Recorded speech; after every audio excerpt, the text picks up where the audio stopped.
दोस्तों नमस्कार। सभी के शरीर में बैठी आत्माओं को प्रणाम। हमारा मन दो प्रकार के व्यवहार को प्रदर्शित करता है, दो प्रकार का व्यवहार अभिव्यक्त करता है। हमारा मन तरंग के भांति व्यवहार करता है और कण के भांति व्यवहार भी करता है। दो प्रकार का व्यवहार, जैसे प्रकाश की तरंगों की द्वैती प्रकृति है, वह तरंग रूप में भी है और कण रूप में भी है। इसलिए हम सोलर पैनल से बिजली का उत्पादन कर पा रहे हैं। वैसा ही हमारे मन की प्रवृत्ति है। हमारे जो ऋषि मुनि हैं, इस मन की शक्ति से आकाश में ही चीज़ों को उत्पन्न कर देते थे, मंत्रों की शक्ति से विमान उड़ा देते थे।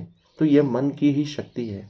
मन की शक्ति कैसे कार्य करती है, उसको द्विस्लिट प्रयोग से हम समझ सकते हैं। यदि किसी कण को हम नहीं देखते हैं तो वह तरंग की भांति कार्य करेगा और सभी प्रकार के मार्गों से, सभी संभव दशाओं से सुपर पोजिशन के रूप में अभिव्यक्त होता है।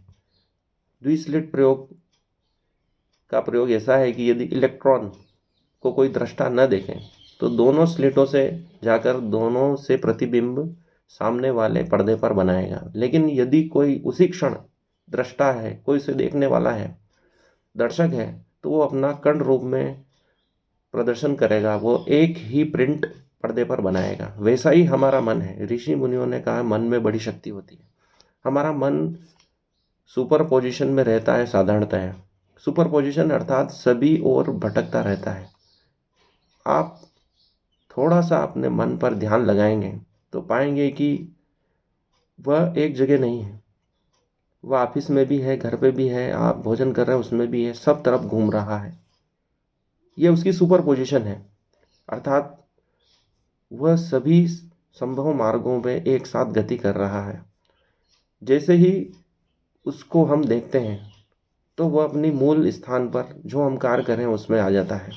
अर्थात वह कण रूप में बदल जाता है, पदार्थ रूप में बदल जाता है। हम जो करना चाहते हैं वह कार्य करके बता देता है। लेकिन यदि हम उसको नहीं देखते हैं तो वो जितने भी दिशाओं में भटक सकता है, भटकता ही रहता है, भटकता ही रहता है। इसका बहुत ही अच्छा उदाहरण आज की दुनिया में है। यदि कोई मोबाइल चला रहा है और रील्स देख रहा है, यदि अपने मन को नहीं देखेगा तो वो स्क्रॉल करता ही जाएगा और कितने घंटे बीत जाए उसको पता ही नहीं चलेगा, क्योंकि उसका मन सभी संभव दिशाओं में गति कर रहा है। जैसे ही हम देखेंगे यार कि हम कर क्या रहे हैं, हमारे मन को देखना शुरू करते हैं, तो वो रुक जाता है कि यार ये बहुत समय हो गया है, हमें कोई दूसरा अच्छा कार्य करना चाहिए। और इसलिए कहा गया है कि मन पर नियंत्रण से ही समस्त सिद्धियां पदार्थ रूप में मिलती है।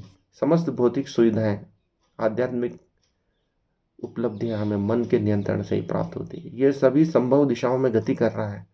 इसको देखने मात्र से वह सुपर पोजिशन को छोड़कर अपनी मूल स्थिति में आ जाता है, जो कार्य कर रहे हैं उसमें आ जाता है और हमको वह समस्त सिद्धियां मिल जाती हैं जो हम प्राप्त करना चाहते हैं। यही इस वीडियो का सार है। जो कण की प्रवृत्ति है वही मन की प्रवृत्ति है, जो इलेक्ट्रॉन की प्रवृत्ति है वही हमारे मन की प्रवृत्ति है। यदि उसको कोई हम देखेंगे नहीं तो वह सभी संभव दिशाओं में घूमता रहेगा। इसलिए मन को चंचल कहा गया है, क्योंकि वह सभी दिशाओं में भटकता है। उसका एक जगह मन नहीं लगता तो दूसरी जगह चला जाता है, यही उसका स्वभाव है। और मन का स्वामी चंद्रमा है और चंद्रमा भी स्वयं घटता बढ़ता रहता है। इसीलिए इस मन को देखना शुरू करें, हम क्या कर रहे हैं वास्तव में उसको देखना शुरू करें तो हम समस्त सिद्धियां प्राप्त कर सकते हैं। उसे कण रूप में बदल सकते हैं, पदार्थ रूप में बदल सकते हैं, भौतिक रूप में बदल सकते हैं, भौतिक सुविधाओं के रूप में बदल सकते हैं, आध्यात्मिक सुविधाओं में बदल सकते हैं। धन्यवाद। मुझे सुनने के लिए हार्दिक आभार।